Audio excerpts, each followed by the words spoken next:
أعوذ بالله من الشيطان الرجيم. بسم الله الرحمن الرحيم.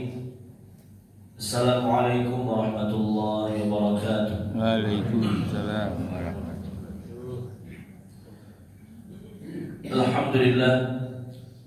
الحمد لله حمدا كثيرا طيبا مباركا فيه كما يحب ربنا ويرضى. أشهد أن لا إله إلا الله وحده لا شريك له، وأشهد أن محمدا عبده ورسوله صلى الله عليه وسلم، المبعوث رحمة للعالمين الذي لا نبي بعده.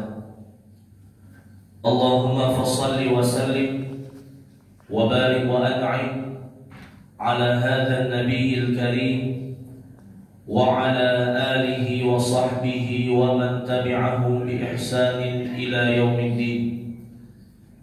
أما بعد، kaum muslimin wal muslimat, hadirin wal hadirat, Bapak Ibu jamaah Masjid Surau Darul Jannah yang semoga senantiasa dirahmati dan dimuliakan oleh Allah Subhanahu wa taala. Amin Allah. Puji syukur kehadirat Allah Azza wa Jalla.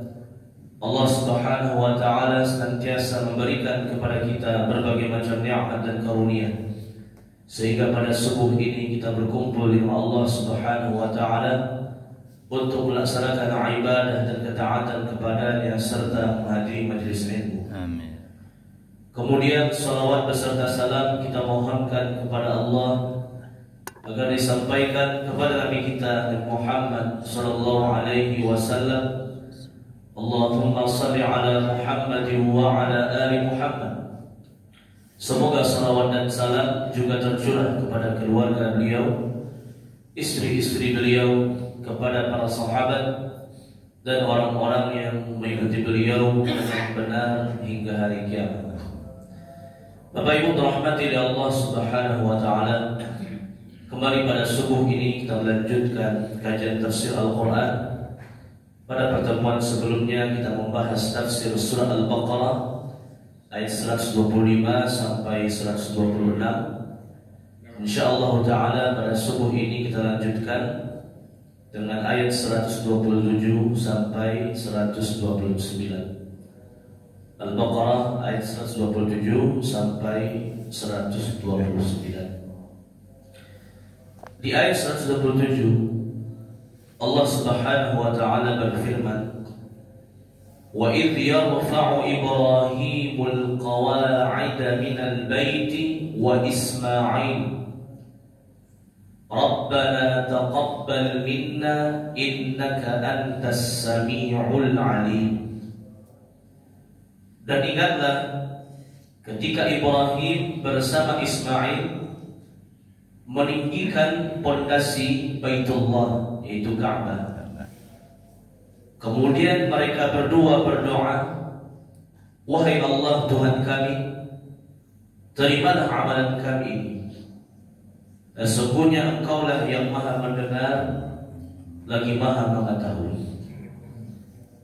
Wa idh yarfa'u Ibrahimul qawa'ida minal baiti wa Ismail.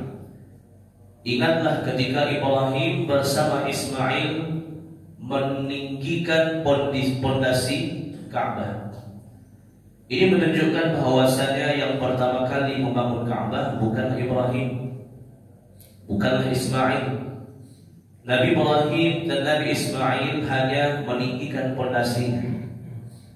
Adapun sebelum Ibrahim dan Ismail sudah ada yang membangun pondasinya. Siapa itu? Yaitu para malaikat. Ketika Allah Subhanahu wa taala pertama kali menciptakan bumi, di mana Allah Subhanahu wa taala menciptakan bumi selama 6 hari. Ketika bumi telah selesai diciptakan, maka Allah Subhanahu wa taala perintahkan para malaikat untuk membangun fondasi dari Ka'bah. Dan itulah bangunan yang pertama kali ada di muka bumi, fondasi Ka'bah. Dibangun oleh para malaikat yang senantiasa patuh dan tunduk kepada Allah Subhanahu wa taala. Dan Makkah disebut dengan Ummul Qura, induk seluruh negeri. Berhubung karena Makkah dalamnya ada Ka'bah, yang mana Ka'bah adalah bangunan yang pertama kali ada di muka bumi. Wa idh yarfa'u Ibrahimul qawa'ida minal baiti wa Ismail. Tugas dari Ibrahim dan Ismail adalah melanjutkan fondasinya, meninggikannya. Berapa tinggi Ka'bah di masa itu yang telah ditinggikan oleh Ibrahim dan Ismail? Hanya tidak sampai 10 meter. Hanya 8 sampai 9 meter tinggi dari Ka'bah ketika ditinggikan oleh Ibrahim dan Ismail. Bangunan ini bertahan selama kurang lebih 2000 tahun. Kemudian terjadi banjir di kota Makkah yang meluluh lantakkan Ka'bah. Kemudian orang-orang Quraisy bersepakat untuk merenovasinya dan membangun ulang. Dan itulah yang Ka'bah yang kita lihat sekarang, lebih tinggi dari yang dibangun oleh Ibrahim dan Ismail. Ibrahim dan Ismail meninggikan Ka'bah sampai 9 meter. Adapun sekarang Ka'bah tingginya adalah kurang lebih 15 meter. Ini setelah proses renovasi dari kaum Quraisy. Dan Nabi pun ikut di zaman itu untuk membangun Ka'bah. Beliau waktu itu berusia 35 tahun, belum menjadi Nabi dan Rasul. Bahkan Rasulullah SAW ditakdirkan untuk meletakkan Hajar Aswad kembali di tempatnya. Intinya adalah yang pertama kali bangun Ka'bah bukanlah Ibrahim dan Ismail, tapi para malaikat. Ibrahim dan Ismail hanya yarfa'u, meninggikan fondasi dari Ka'bah yang sudah ada, yang sudah dibangun. Selesai Ibrahim dan Ismail meninggikan Ka'bah, mereka berdoa kepada Allah. Rabbana taqabbal minna innaka antas sami'ul alim. Wahai Allah, Tuhan kami, terimalah amalan kami ini. Sesungguhnya Engkau Maha mendengar lagi Maha mengetahui.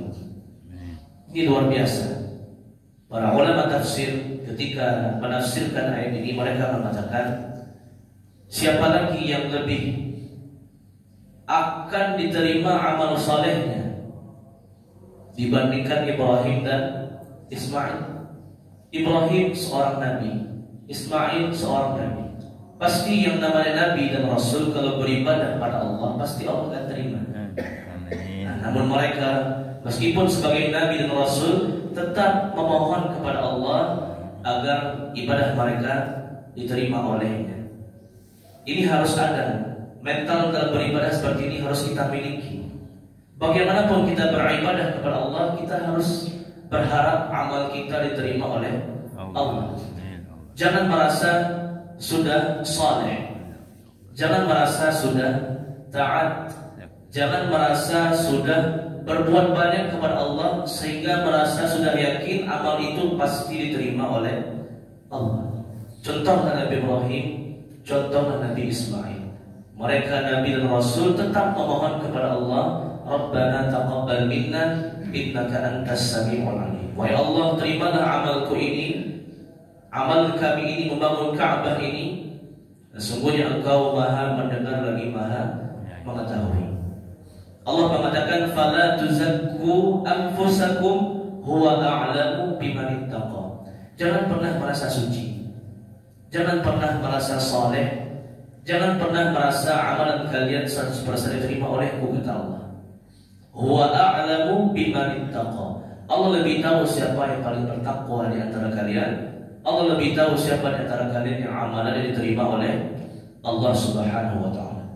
Ini termasuk sunnah para nabi dan rasul. Dianjurkan bagi kita setiap selesai beribadah, apapun ibadahnya, salatkah, puasa, bersedekah, berhaji, apapun ibadahnya, dianjurkan kita membaca doa ini.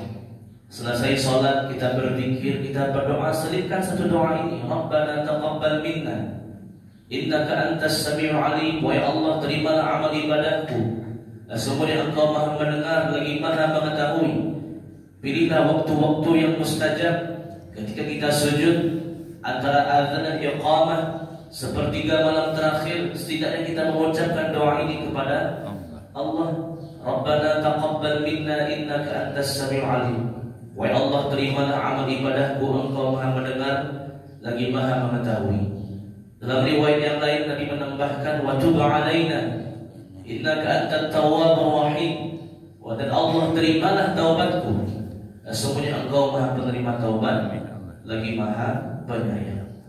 Ini contoh tauladan dari Ibrahim dan Ismail. Meskipun amal mereka pasti diterima oleh Allah Subhanahu wa taala, mereka tetap memohon agar amal ibadah mereka diterima oleh Allah Subhanahu wa taala. Bapak Ibu rahmati Allah Azza wa Jalla. Berikutnya ayat 128.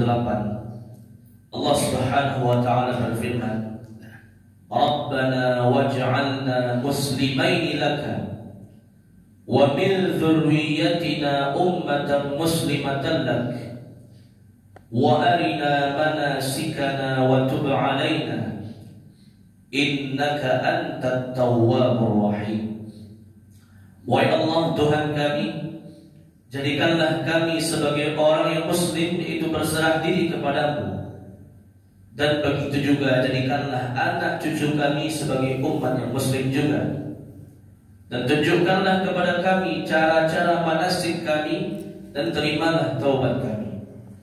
Sesungguhnya Engkau Maha penerima taubat lagi Maha penyayang. Ini doa berikutnya yang dipanjatkan oleh Ibrahim dan Ismail kepada Allah Rabbul Alamin.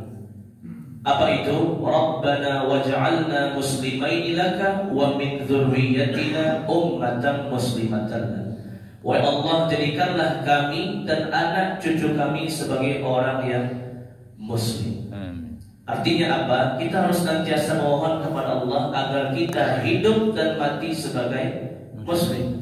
Belum tentu seseorang itu hidup sebagai muslim, akhir hidupnya juga sebagai muslim. Dan ini juga pedoman yang luar biasa yang diberikan oleh Ibrahim dan Ismail. Namanya Nabi dan Rasul, pasti hidupnya sebagai muslim, matinya sebagai muslim. Namun mereka tetap khawatir di akhir hayatnya tidak hidup lagi sebagai muslim, meninggal dalam kondisi kafir. Maka mereka berdoa kepada Allah, Rabbana waj'alna muslimaini laka. Wahai Allah, jadikanlah aku dan Ismail sebagai hamba-Mu yang muslim, yang tunduk patuh kepadamu, hidup dan mati sebagai muslim. Jangan pernah menyangka kita akan terus muslim sampai akhir hayat, kecuali atas petunjuk dan izin dari Allah Subhanahu wa taala. Bukankah dalam sebuah hadis Rasulullah sallallahu alaihi wasallam bersabda, "Inna ahadakum la ya'malu bi'amali ahli al-jannah hatta ma yakunu bainahu wa bainaha illa dhira' fayasbiqu alayhi al-kitab fay'amalu bi'amali ahli an-nar fayadkhuluha."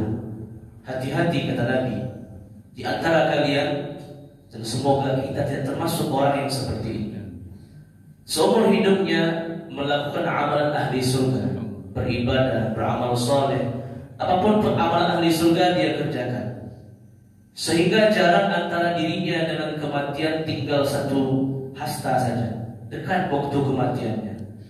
Namun sayang sekali di akhir hidupnya dia menutup hidupnya dengan amalan ahli neraka.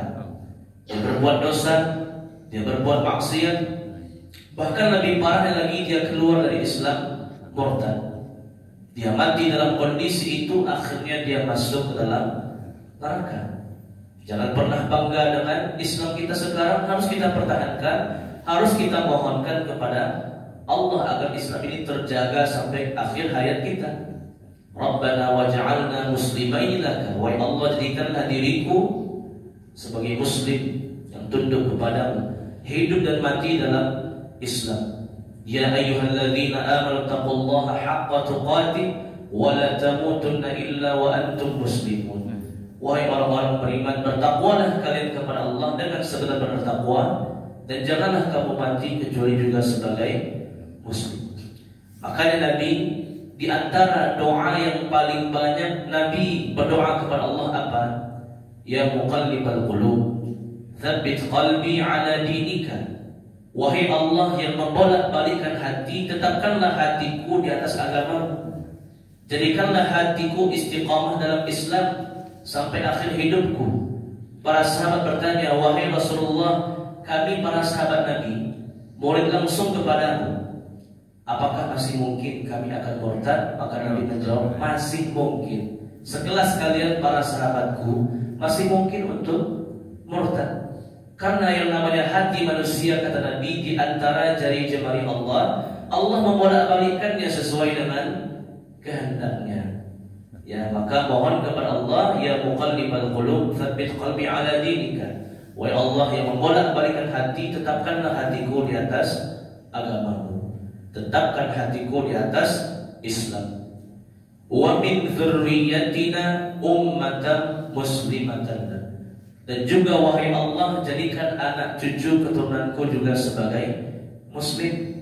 Banyak orang-orang yang mendoakan dirinya agar mati sebagai muslim, tapi lupa mendoakan orang tuanya, mendoakan kerabatnya, mendoakan anak cucunya juga sebagai muslim. Jangan egois. Jangan hanya ingin kebaikan untuk diri, inginkan juga kebaikan untuk keluarga, untuk kaum muslimin yang lainnya.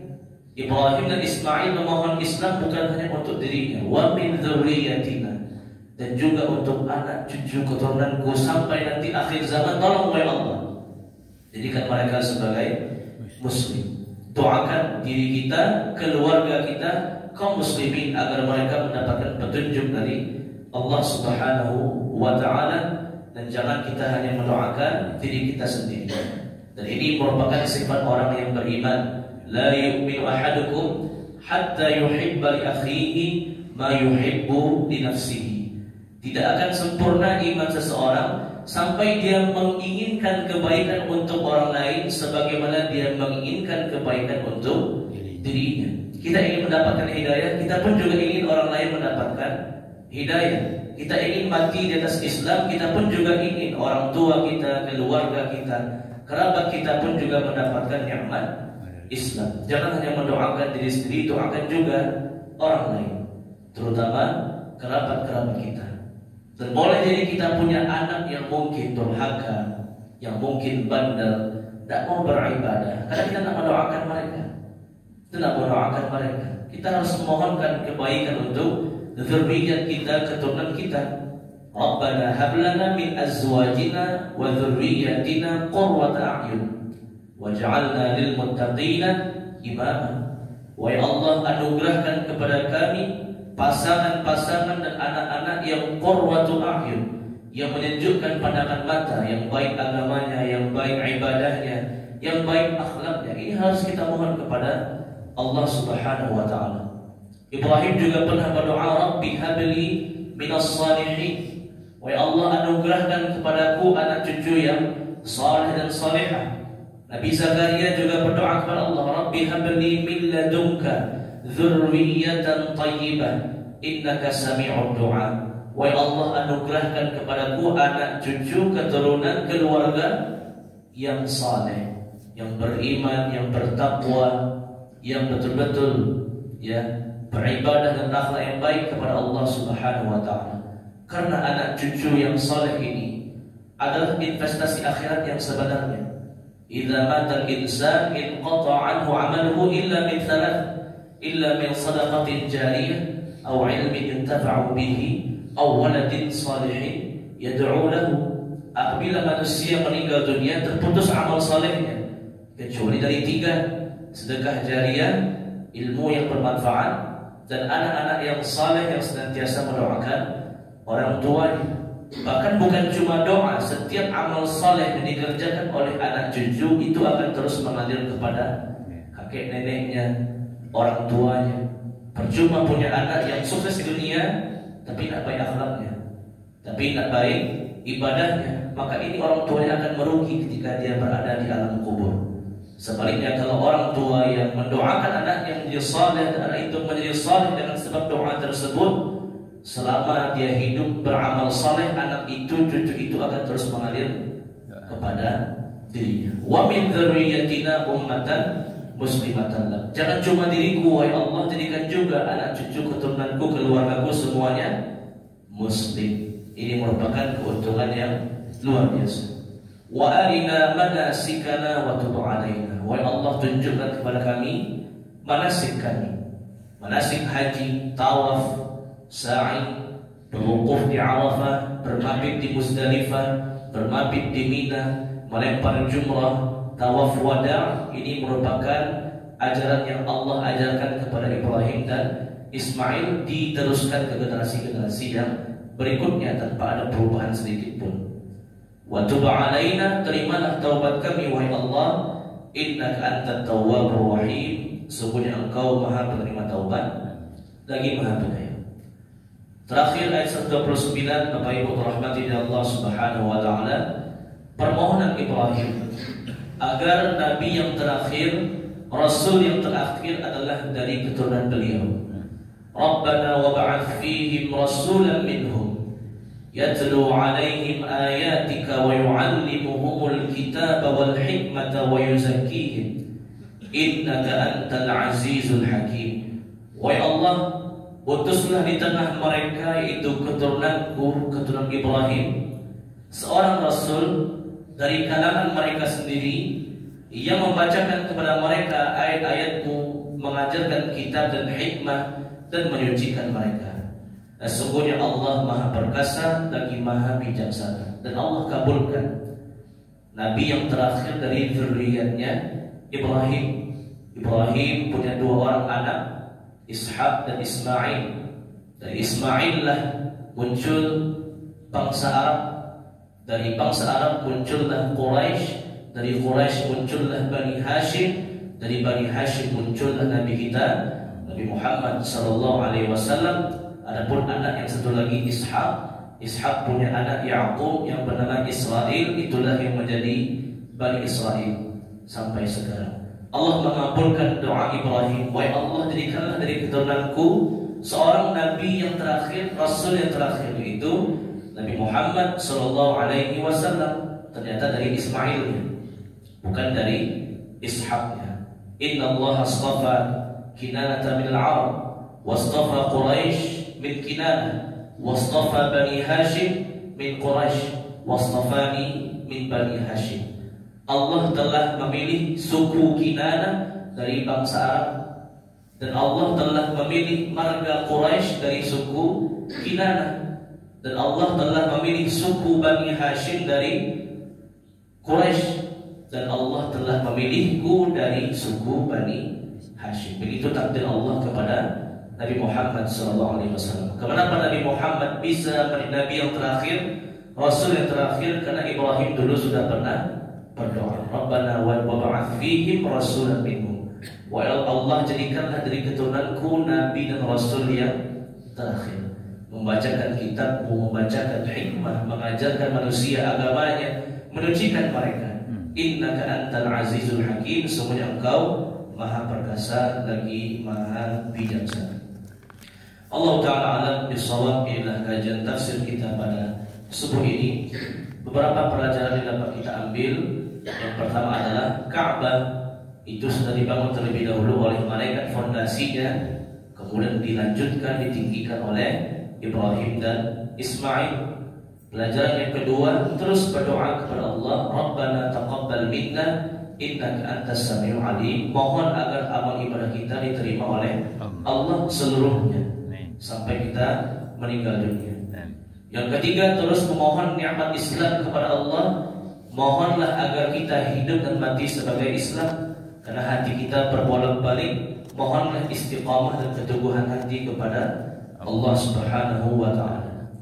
Kemudian doakan keluarga diri kita, keluarga kita, anak cucu kita seluruhnya menjadi umat yang muslim. Karena anak-anak yang saleh, anak cucu yang saleh akan menjadi manfaatnya, akan terus mengalir kepada kita meskipun kita telah meninggal dunia. Pelajaran terakhir, Allah mengabulkan doa Nabi Ibrahim, menjadikan Nabi dan Rasul yang terakhir, yaitu Nabi Muhammad sallallahu alaihi wasallam dari zuriyat Ibrahim, dari zuriyatnya Ismail, bangsa Arab, Kinanah, Quraisy, Bani Hashim, sampai kepada Nabi Muhammad sallallahu alaihi wasallam, khatamul anbiya wal mursalin, penutup para nabi dan rasul. Silakan kalau ada ibu yang bertanya, dipersilakan. Tafadhol. Silakan Pak. Assalamualaikum warahmatullahi wabarakatuh. Waalaikumsalam warahmatullahi wabarakatuh. Ada 3 pertanyaan Pak Ustaz. Masya Allah. Tadi kalau selesai ditinggikan diduduk ratakan oleh banjir. Iya. Pertanyaan saya pertama, apa waktu mau dihancurkan Surah Gajah aja Allah jaga. Ini kalau Allah penduduk ratakan, apa maksudnya? Yang pertama.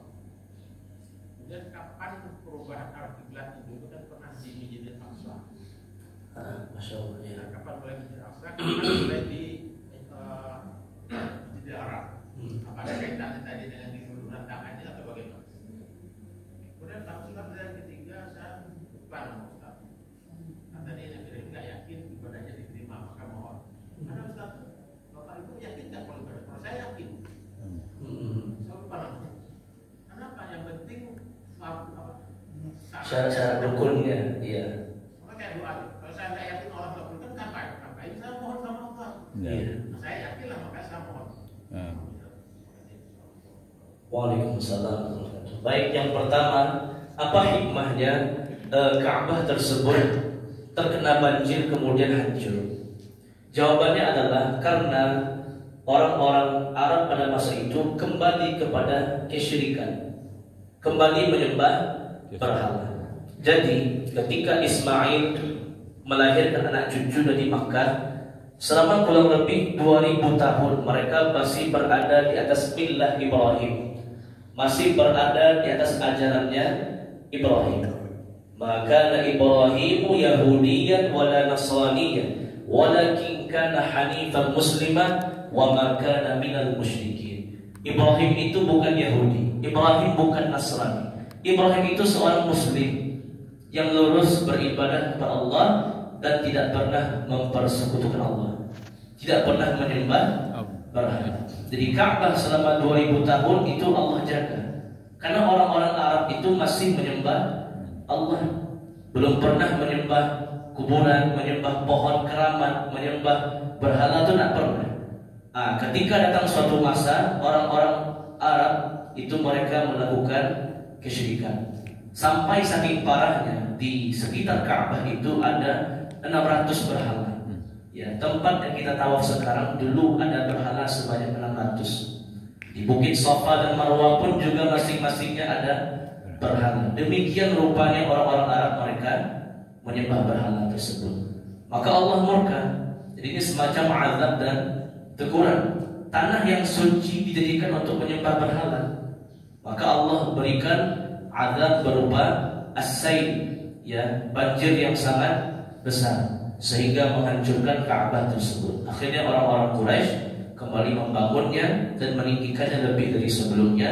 5 tahun berikutnya diutuslah Rasulullah SAW sebagai nabi dan rasul mendakwahkan mereka, ani'budullah wajtanibut taghut, wahai kaumku sembahlah Allah, tinggalkan taghut, tinggalkan Tuhan-Tuhan yang disembah selain Allah Subhanahu wa taala. Ini hikmahnya. Kenapa Ka'bah itu dihancurkan? Mereka tidak merawat lagi ajaran Nabi Ibrahim alaihissalam. Mereka harusnya menyembah Allah saja, tapi mereka menyembah berhala. Dan orang-orang mereka disebut dengan jahiliyah, orang yang bodoh, ya bodoh sekali, sangat-sangat rendah peradabannya. Di samping mereka menyembah berhala, mereka juga berjudi, mereka juga berzina, mereka membunuh, bahkan lahir anak perempuan mereka langsung kubur hidup-hidup. Itu sifat dari orang-orang jahiliyah. Makanya Allah murka, Allah hancurkan Ka'bah karena mereka tidak lagi merawat ajaran Nabi Ibrahim alaihissalam. 5 tahun berikutnya diutus Rasulullah SAW mengembalikan mereka kepada tauhid. Ini hikmahnya. Yang kedua terkait dengan perpindahan kiblat. Ini penjelasannya insya Allah akan kita bahas di juz yang kedua, Al-Baqarah ayat 142. Namun sebagai gambaran, umat Islam di masa Rasulullah SAW mengalami 3 kali perubahan kiblat. Ada 3 kali perubahan kiblat di masa Rasulullah SAW. Yang pertama 13 tahun di Makkah. Kemanakah kiblatnya? Kiblatnya menghadap 2 sekaligus, menghadap Ka'bah sekaligus Masjidil Aqsa. dipilih bagian Ka'bah yang kalau ditarik garis lurus itu sampai ke Masjidil Aqsa. Allah alam di bagian yang mana. Kalau sekarang kan kita menghadap full ke Ka'bah, mengitari, mengelilingi Ka'bah. Tapi di awal Islam 13 tahun Nabi di Makkah, itu Ka'bahnya hanya bagian khusus dari Ka'bah yang kalau ditarik lurus ke depan itu sejajar dengan Masjidil Aqsa. Ini kiblat yang pertama, dua sekaligus, Ka'bah dan juga Masjid Aqsa di Palestina. Fase yang kedua adalah ketika Nabi berhijrah ke Madinah. Madinah itu berada di utara kota Makkah, sehingga kalau hijrah ke Madinah tidak mungkin menghadap dua kiblat, tentu harus memilih salah satu. Di utara ada Masjid Aqsa, di selatan ada Ka'bah. Maka Allah putuskan pada awal hijrah menghadapnya ke Masjid Aqsa, bukan ke Ka'bah. Berapa lama? 16 sampai 17 bulan.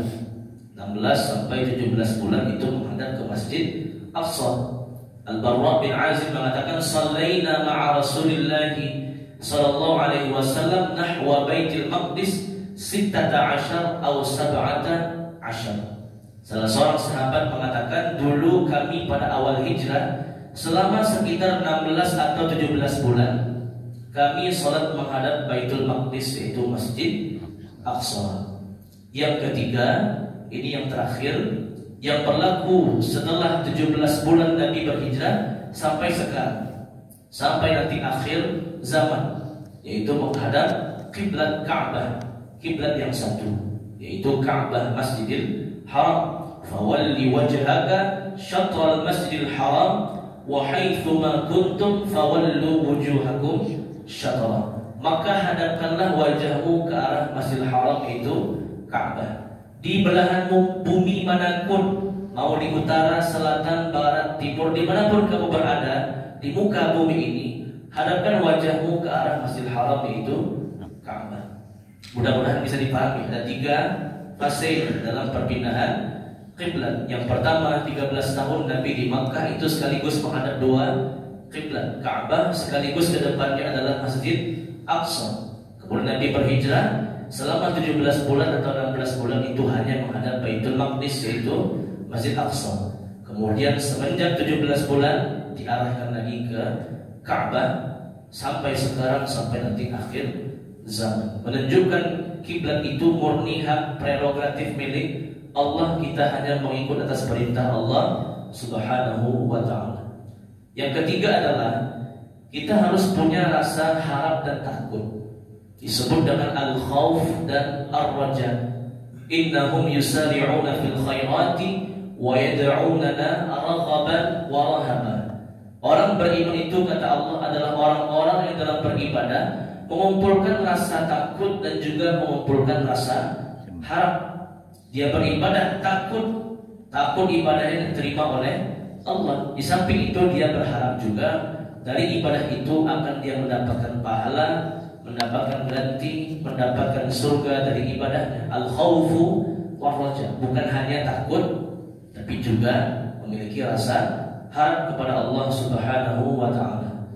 Innal ladzina hum min khasyati rabbihim mushfiqun wal ladzina hum bi ayati rabbihim yu'minun wal ladzina hum bi rabbihim la yusyrikun wal ladzina yu'tuna ma ataw wa qulubuhum wajilatun annahum ila rabbihim raji'un. Orang beriman itu, kata Allah Subhanahu wa ta'ala, adalah orang-orang yang beribadah dan hatinya penuh dengan rasa takut. Istri Nabi bernama Aisyah bertanya, wahai Nabi, kenapa orang ini penuh dengan rasa takut? Apakah mereka pelaku maksiat? Apakah mereka orang yang berzina, meminum khamar? Maka Nabi mengatakan tidak. Justru mereka orang yang saleh, tapi mereka tetap punya rasa takut, ibadah mereka dan diterima oleh Allah. Dan ini tentunya bukan menyebabkan kita berputus asa dari rahmat Allah, bukan. Tapi harus seimbang antara al-khawf dan raja, rasa takut dan rasa harap. Artinya jangan terlalu pede, yang merasa sudah terlalu percaya diri. Oh, saya sudah bertahun-tahun beribadah, saya sudah khatam Quran sekali sebulan. Oh, saya punya harta yang banyak, pasti hakul yakin. Jadi dia terlalu percaya diri. Ini tak boleh. Tapi harus ada rasa takut. Jangan-jangan ibadah saya masih kurang ikhlasnya. belum benar caranya dalam beribadah, ini harus ada rasa khauf, rasa takut. Jangan 100% dia yakin ibadahnya diterima oleh Allah Subhanahu wa taala. Jangan pula terlalu takut sehingga dia takut beribadah kepada Allah. Al-khaufu wal raja. Kata para ulama, al-khaufu dan raja, rasa takut dan rasa harap ini bagaikan burung yang terbang dengan dua sayap. Tak mungkin burung terbang dengan satu sayap saja. Dia hanya menandakan rasa takut saja, tak mungkin. Atau dia terlalu pede berharap pada Allah, tak mungkin. Harus seimbang. Ada rasa harap dan juga rasa takut. Barulah burung itu bisa terbang. Barulah orang itu dia bisa beribadah kepada Allah. Tidak terlalu harap, tidak terlalu takut. Dia senantiasa bisa beribadah kepada Allah Subhanahu wa taala. Ya, Allah a'lam bishawab. Dari Ibu. Silakan. Waalaikumsalam warahmatullahi wabarakatuh. Dalam sejarah kan ada 2 kali banjir pada ketika Nabi Nuh. Iya. Ketika banjir Nabi Nuh itu bagaimana kondisi Masjid Al-Aqsa dan juga Ka'bah. Terus yang keduanya fungsi Masjid Al-Aqsa sebelum Nabi Muhammad SAW itu bagaimana? Baik. Yang pertama adalah ketika banjir Nabi Nuh alaihissalam itu menenggelamkan seluruh permukaan bumi. Ya, hujan turun dari langit tiada henti. Air dari bumi pun dikeluarkan oleh Allah Subhanahu wa taala. Saking tingginya banjir tersebut menenggelamkan seluruh permukaan bumi. Ada juga gunung yang lebih tinggi, maka banjir lebih tinggi dari gunung itu. Zaman sekarang gunung apa yang paling tinggi? Gunung Everest, pegunungan Himalaya. Maka banjir itu lebih tinggi lagi daripada itu. Entah di zaman dulu ada lagi gunung yang lebih tinggi dari puncak Everest atau pegunungan Himalaya. Tak tahu, Allah a'lam. Namun pada waktu itu Ka'bah kan masih fondasi. Dan Allah Subhanahu wa taala tidak merusak Ka'bah. Demikian besarnya banjir yang menimpa. Karena itu merupakan azab bagi orang-orang kafir. Apakah pada masa itu sudah ada Masjid Aqsa? Belum. Masjid Aqsa itu kapan dibangun? Dibangunnya adalah setelah 40 tahun peninggian Ka'bah. Ya. Ketika Ibrahim Ismail meninggikan Ka'bah dan telah selesai peninggian fondasinya, maka 40 tahun berikutnya dibangun lagi oleh Ibrahim dan oleh Ishak.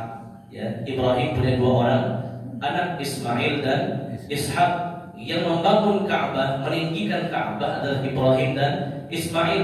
40 tahun berikutnya Ibrahim dan anaknya satu lagi yaitu Ishak membangun Masjidil Aqsa. Dan juga belum sempurna. Penyempurnaan Masjid Aqsa adalah di zaman Nabi Sulaiman alaihissalam, jauh, yang kurang lebih 1000 tahun berikutnya baru selesai pembangunan Masjid Aqsa. Jadi di masa banjir atau kiamat Nabi Nuh alaihissalam belum ada Masjid Aqsa. Yang ada pada waktu itu adalah pondasi Ka'bah. Nabi Nuh zamannya sebelum zaman Nabi Ibrahim alaihissalam, jauh zaman Nabi Nuh sebelum zaman Nabi Ibrahim. Yang ada pada waktu itu hanyalah pondasi Ka'bah, belum ditinggikan Ka'bahnya. Ditinggikan Ka'bah di zaman Ibrahim dan Ismail. 40 tahun berikutnya Ibrahim dan Ishak itu membangun Masjid Aqsa dasarnya, dan disempurnakan pembangunannya di zaman Nabi Sulaiman alaihissalam. Kedua penerima fungsi Masjid Aqsa. Ya, fungsi dari Masjid Aqsa adalah sebagai masjid yang suci juga. Ya, namun pahalanya tidak sebesar Masjid Haram dan Masjid Nabawi. Kalau Masjid Haram sekali sholat di sana adalah 100.000 pahalanya. Kalau sholat di Masjid Nabawi 1000. Kalau di Masjid Aqsa, sebagai riwayat menyebutkan 250, sebagai riwayat menyebutkan 500. Artinya pahalanya dilipat gandakan, namun tidak sebesar Masjid Aqsa, Masjid Nabawi dan juga Masjid Haram. Sekali sholat di Masjid Aqsa sama dengan 250 sampai 500 kali sholat di masjid yang lainnya. Dan juga fungsi dari Masjid Aqsa, dahulunya Masjid Aqsa adalah tempat berkumpulnya para nabi dan rasul. Ketika Nabi Isra dan Mi'raj, peristiwa Isra dan Mi'raj, Nabi singgah di Masjid Aqsa. Nabi menggantungkan buruknya di pintu Masjid Aqsa. Kemudian Nabi masuk dalam masjid hendak sholat sunnah 2 rakaat. Ternyata di belakang Nabi sudah menunggu seluruh arwah para Nabi dan Rasul. Jadi Nabi Muhammad menjadi imam bagi mereka semua. Masjid yang satu-satunya pernah sholat di dalamnya seluruh Nabi dan Rasul adalah Masjid Aqsa. Nabi ketika itu menjadi imam sholat sunnah 2 rakaat, diikuti oleh semua Nabi dan Rasul dari Nabi Adam sampai Nabi Isa, semuanya di belakang Nabi Muhammad SAW. Dan Nabi itu bukan cuma 25, Nabi itu jumlah total seluruhnya adalah 125.000. 125.000 Nabi dan Rasul di belakang Nabi Muhammad SAW. Nabi Muhammad menjadi imam bagi mereka. Ini keutamaan Masjid Aqsa, pahalanya besar dan satu-satunya masjid yang pernah sholat di dalamnya setiap Nabi dan Rasul. Selesai Nabi sholat berjamaah dengan para Rasul, maka barulah Nabi Mi'raj, naik ke langit pertama, kedua, ketiga, ketujuh, sampai Sidratul Muntaha bertemu dengan Allah, mendapatkan perintah sholat 5 waktu sehari semalam. Itu fungsi dari Masjid Aqsa. Sekarang tinggal tersisa hanya satu fungsi, yaitu sholat di sana pahalanya besar, 250 sampai 500 kali. Ya, sholat di masjid yang lain. Allahu Akbar.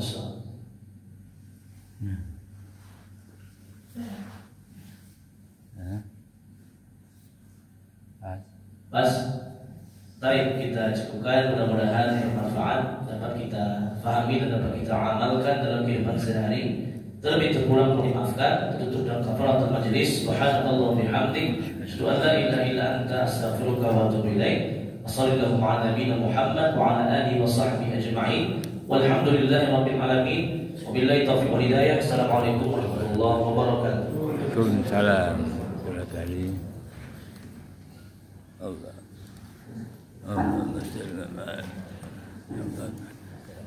dari ceramah Ustaz Sultan Elzik.